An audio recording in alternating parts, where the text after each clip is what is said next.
This episode of the What's Happening Delco podcast is sponsored by Delco Meets for Business. Check us out on Meetup at Delco Meets, the number 4 business, and attend one of our incredible networking events. Be sure to register, and we'll see you there.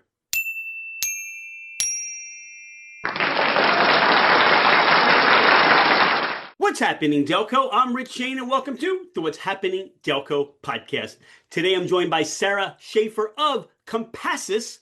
Sarah, welcome to the podcast. Hi, Rich. Thank you so much for having me. I am super excited to get the opportunity to sit down and chat. Sarah, what is Compassus?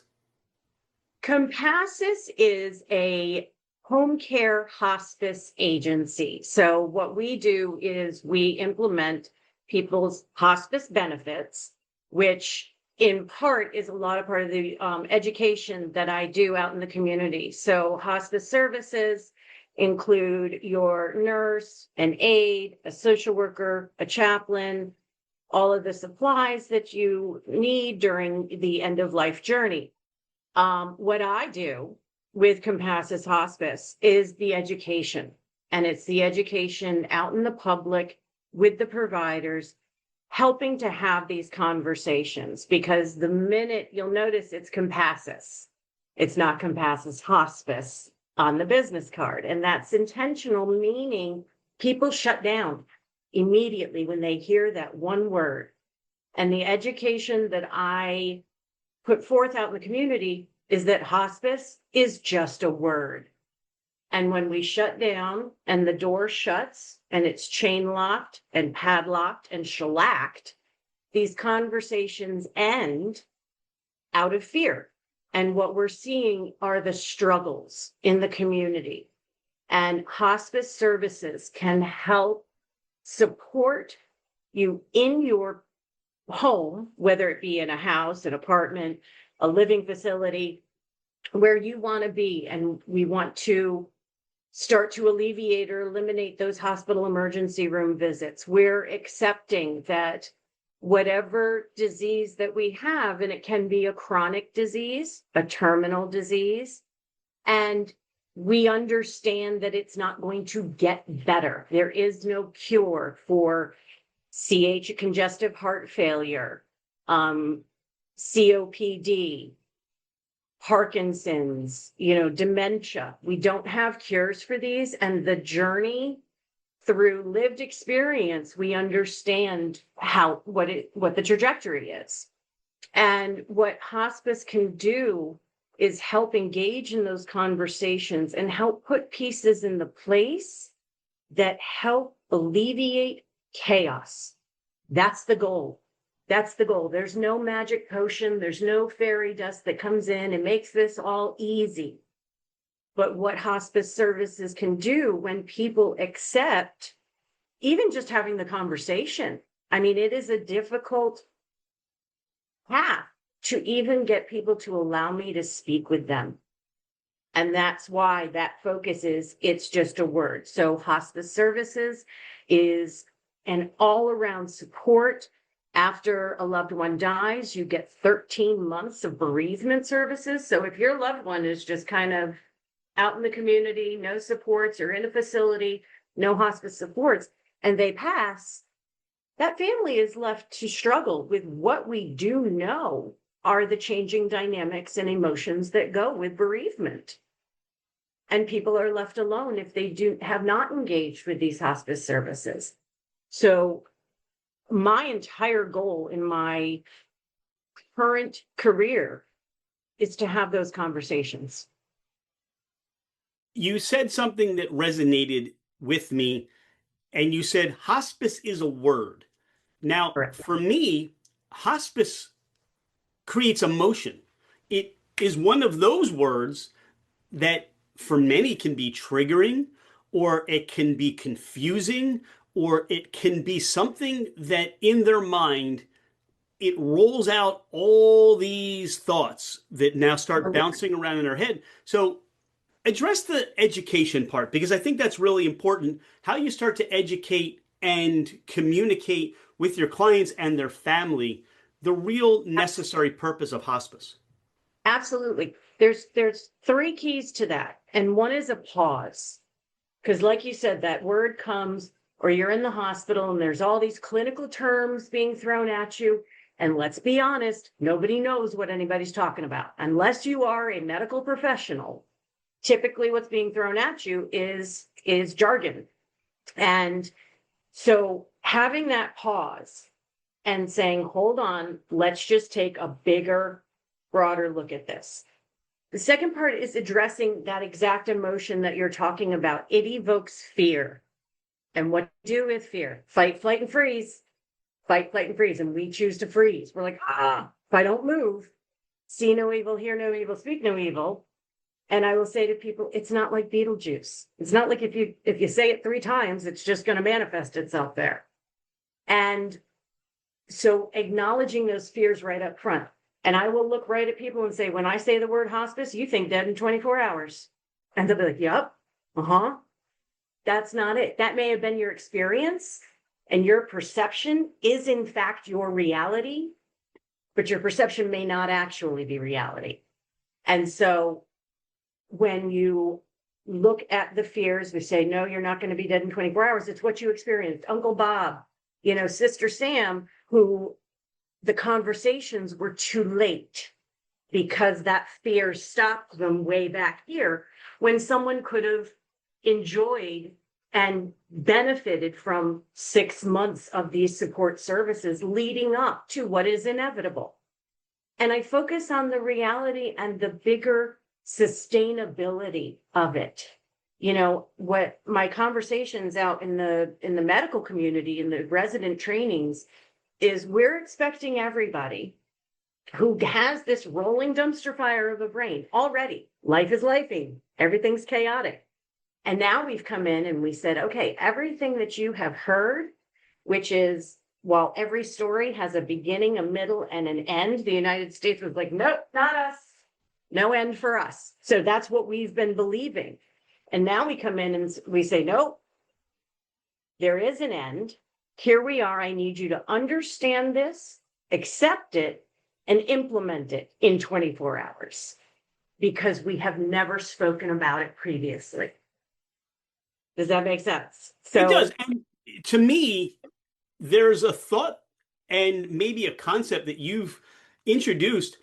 It becomes death care. And that phrase does not strike well with people, that we have to now look at, we have life care, we have health care, but what is death care? And how do we address that? Now, you talked about somebody could be, you could serve somebody for 6 months within hospice, not 24 hours.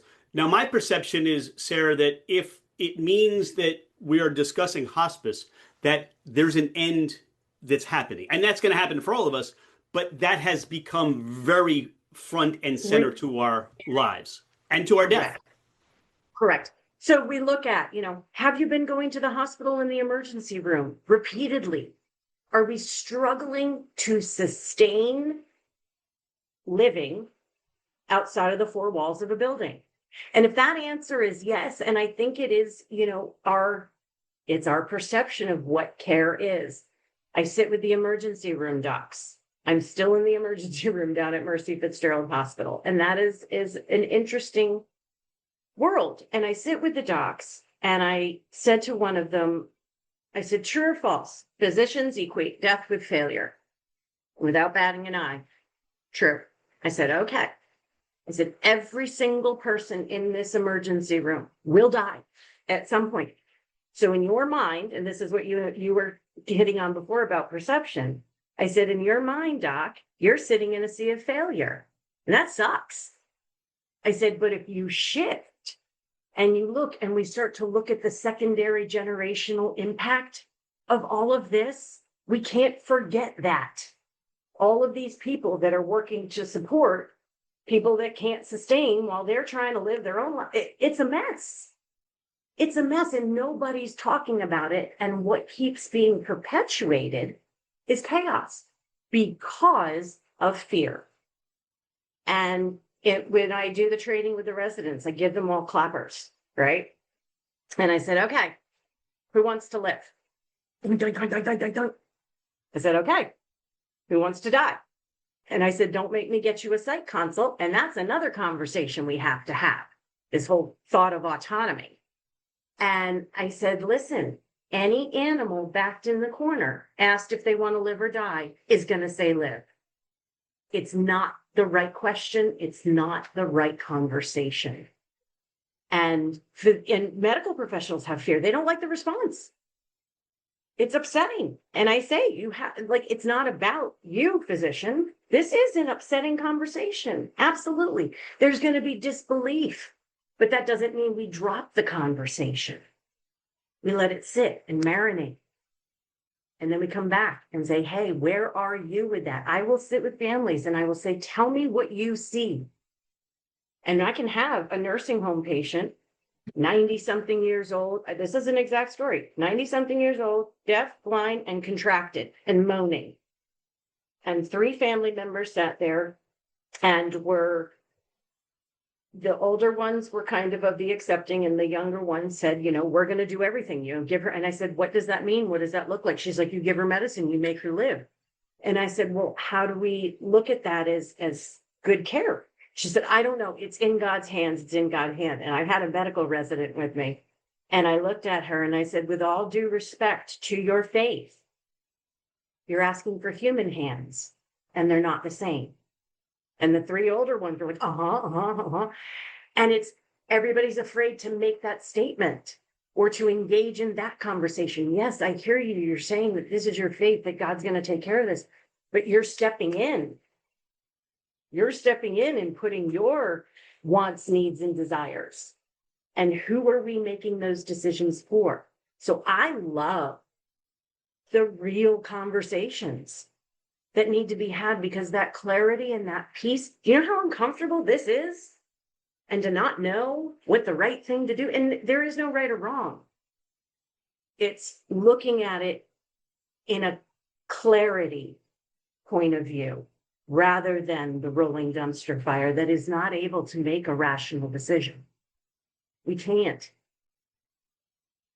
So, how I have those conversations is I ask people where they're at. I need to know where you're at to understand how we can look at this. You detailed the conversation and the idea that we need to conceptualize and come to an acceptance of this. Talk about those actual services that you bring in through hospice care. And like I said, I wasn't aware that hospice care could be up to 6 months, but what are some of the things you're doing for that elongated period of time, or even the short period of time? Well, and here's the kicker. 6 months, nobody has a crystal ball. Right. If it is 6 months and your loved one is still with us and they continue to qualify for hospice services, it just gets recertified. We know what insurance does, and those fears and those blocks that they put into place to alleviate not using these services. I mean, we know this. So people don't understand that it is the initial 6-month benefit. You'll get a nurse, an aide, and this is when people have the already home health aides that maybe they're paying for, or maybe are on the waiver program. Hospice services doesn't touch that. It doesn't replace. It's in addition to.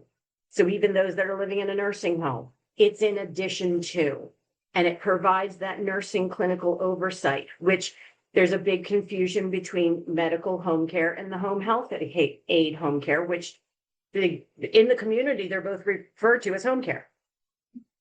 And they're 2 very different things. One's clinical, one's not. So that support service, the non-clinical aides, they're individual, they're independent of their own. So you get the nurse, an aide, a social worker, a chaplain. Here's the big one. All of your supplies, incontinence supplies. Do you understand how expensive those things are? My husband just had prostate cancer and had the prostatectomy. I know exactly how expensive those things are. Mm-hmm. And we're all struggling. Everybody's struggling. And so here are avenues to help. And again, because we were fearful of that word, we say no. So as you need a clinical diagnosis, a hospice eligible diagnosis, okay? But it expands across your cardiac, your neurological, your dementia, cancer, all of those things fall under that could be hospice eligible. And then it looks at your symptoms, okay, and what your desire is. Do I want to keep going to the doctor? Do I want to keep, I want CPR, I want all of this. Well, then we're not appropriate for hospice yet because our wants and wishes and desires don't align. But if we're saying that emergency room, that's nuts, not dealing with that anymore. I know I don't want anybody pouncing on me and crushing my chest, and I know I don't want a tube down my throat. And I understand that I'm not going to get better, but I need help at home. Yeah, yes. As someone's clinical needs increase, so do the visits, which is not the same outside of the hospice world. So no hospice is there 24 hours, 7 days a week, but you have access to a nurse. So you're 3 o'clock in the morning and dad's struggling. He's anxious. We're agitated. There's pain. I call my hospice nurse instead of 911, and she walks me through, says, hey, there's some medicine, try that. Let's see if that works. If it doesn't work, guess who comes at 3 o'clock in the morning? A nurse to walk you through that so that we avoid the emergency room. Because the emergency room just starts our cycles all over again. And emotionally, we're struggling to handle any of it. So it's that piece. Okay, I want to do symptom management. And so all of those things are available, and it is, I think if you talk to anybody who has had hospice services, the common phrase that comes out of their mouth is, I wish I knew about it earlier. I wish I'd done it sooner.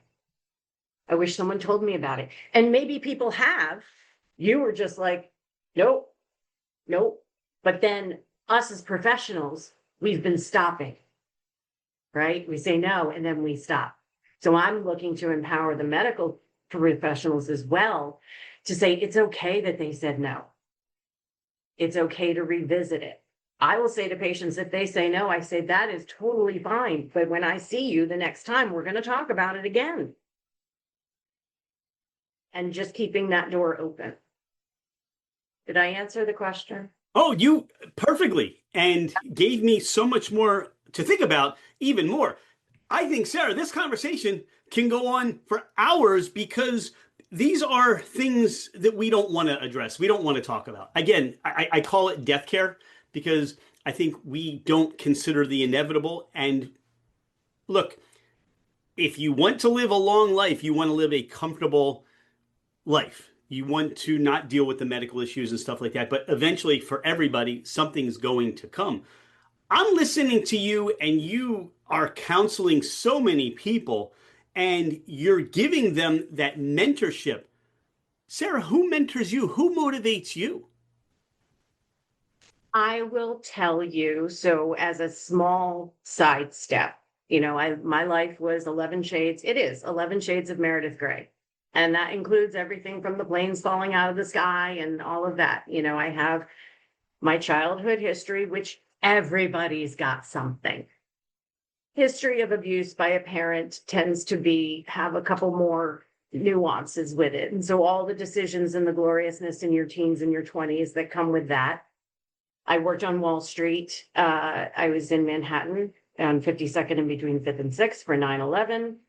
Many friends, that whole chaos. I was in my early 20s. That really kind of shifted the wackadoodle of the live long day. And while I was very successful on paper, I was very unraveled. And we had 9/11. My youngest son had a rare disease and a stem cell transplant when he was 7 months old. He is cured. He's perfect junior, going to be a senior at O'Hara. And through that, I started a foundation for this disease that was so rare. And I started the first and only public cord blood donation program in Philadelphia at Mainline. I was at Lankenau, Bryn Mawr, and Temple, and I had this $750,000 program completely funded pro bono. There was no liquid assets that went through my foundation. It was all donated time from the physicians, the hospital, everything. And that went great until the blood bank that supported us was bought in 2018 by Big Pharma, and we weren't making money, so we were done. But we have 750 units listed on the NMDP that are available for transplant for anybody. that cord blood would be a benefit for. So that I hold pretty true. In 2020, I went to my first rehab. So I drank for 30 years. And I would say, when I was asked, I said I drink 24 hours a day, 7 days a week. Anything that isn't nailed down, if my eyes are open, it's going down my gullet. I went to rehab number 1, came out in COVID, and one seltzer turned into a gallon of vodka in 72 hours. So we were back on that wagon and kept making life go, managing, and when Mason was transplanted, my oldest was 3 years old. So there's 2 kids in the mix and you're trying to keep everybody together. 2021, I went to Betty Ford and I sat down with my counselor and I cried. I said, the daddy issues and the towers fell and my kid got sick. And he slammed page 417 down in front of me, which is on acceptance. And he said, what the f are you going to do about it? And it wasn't dismissing what happened to me. It was, all right, Chicken Little, here you are. You're looking at 2 options. And it is my husband and my children who mentor me. And to teach that there is a level of love that is not negotiable. And the drive to become clear and to be a better human being came from them. And so my whole thing is radical acceptance and radical accountability. When someone says, how did you do this? There's no more pointing fingers. None. And that's what 417 says. If there's shit going on that you're not happy about, there's only one way to look.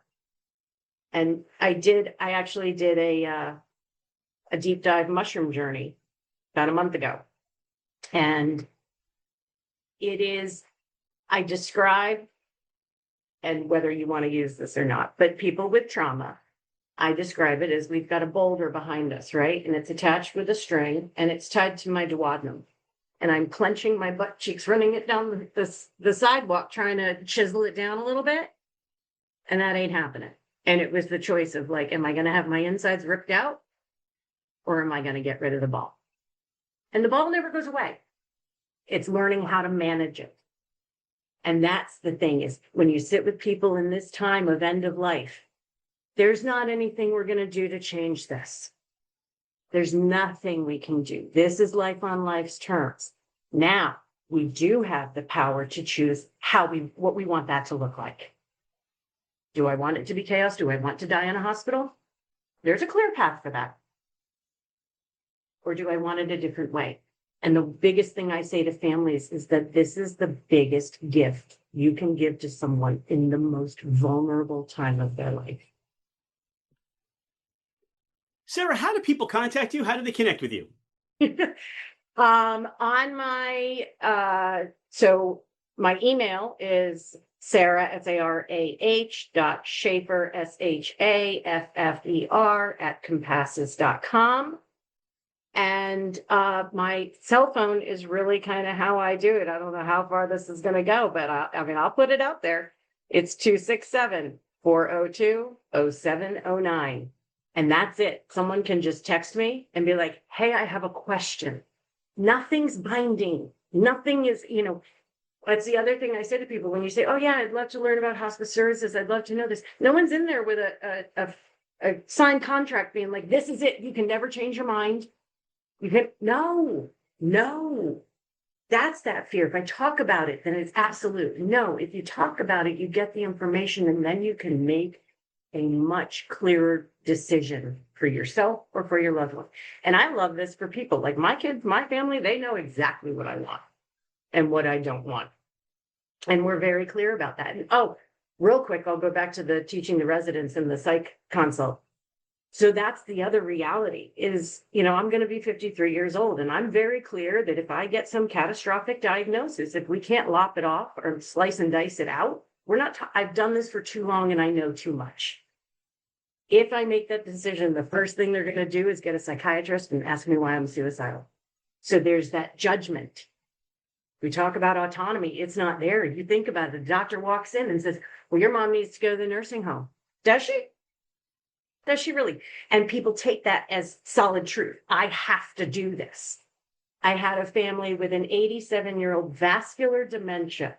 And the son said to me, well, the doctor said we should take her to a vascular specialist. I said, I'm going to ask the very unpopular question. Why? What would you do? But there's that guilt. The doctor told me I should do this. I have to do this.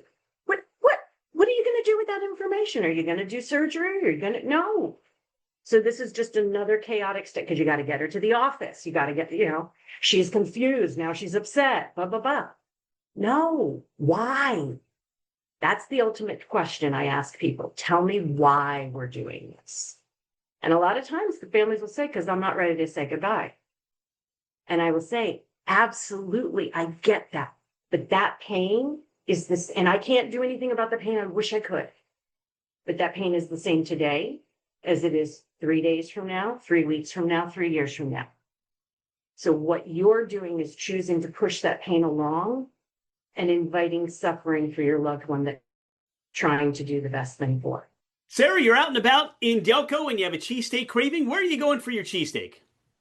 That is a tough one. I'm a big fan of Del Sandro's.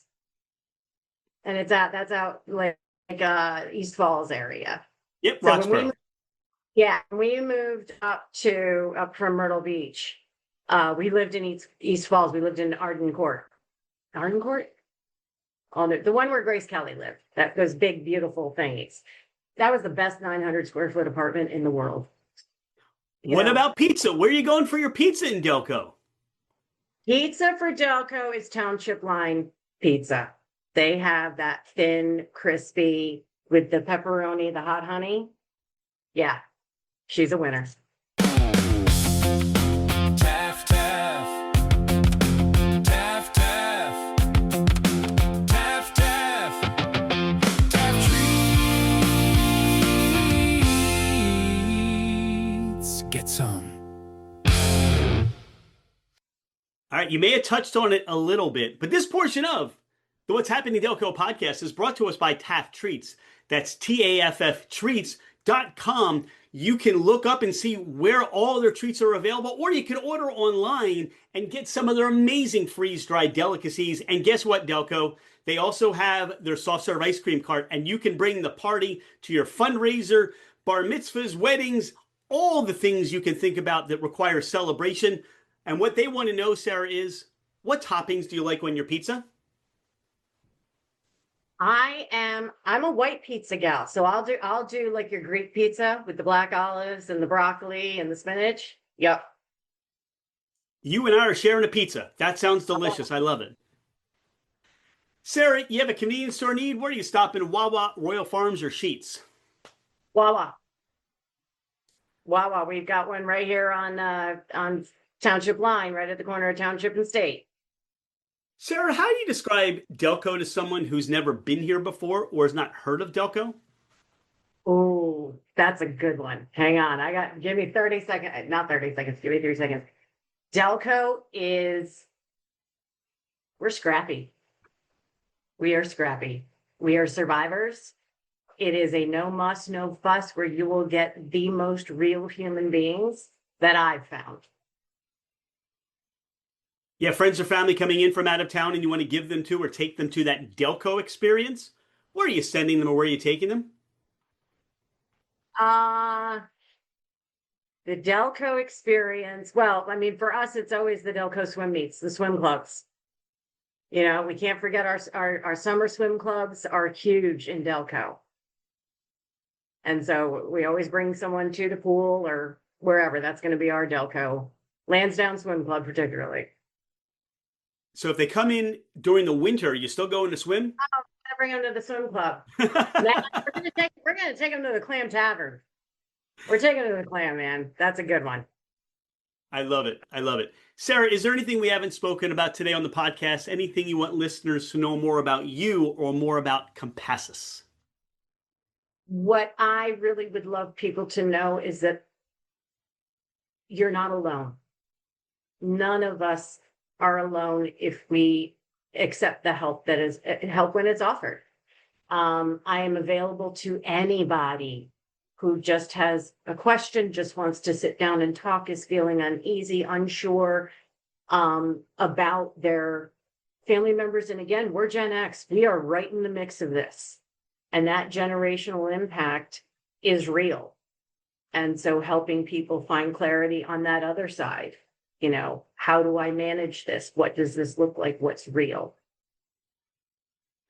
Sarah, thank you for being a friend of the What's Happening Delco podcast. Thanks for being a friend of What's Happening Delco as well. What I learned is we have so much more to talk about as a society. We have so much more to learn and understand. And I'm grateful that you bring that day to day, not only just your experiences, but your compassion. So thank you for all you do. And we look forward to seeing you out in the Delco community, and have an awesome day. You betcha. Thank you, Rich. Thank you so much. The Taft Traits jingle was written, directed, and recorded by Vincent James of Keep Music Alive. Visit keepmusicalive.org to check out their mission, their events, and how you can get involved. Hey, it's Rich. Thank you so much for being a listener to the What's Happening Delco podcast. I appreciate you taking the time out of your day to learn more about the people and businesses in our community. I have been a real estate agent for over 25 years, working with first-time home buyers to last-time home sellers. As a listener of the podcast, my gift to you is a complimentary 1-year American Home Shield home warranty. This is for buyers and sellers that I help. If you're looking to move anywhere in the United States, I have you covered with an amazing network of real estate agents. I look forward to hearing from you. My direct line is 215-313-3777, or you can email me at rshaneremax@comcast.net. Oh, by the way, I am never too busy for any of your referrals.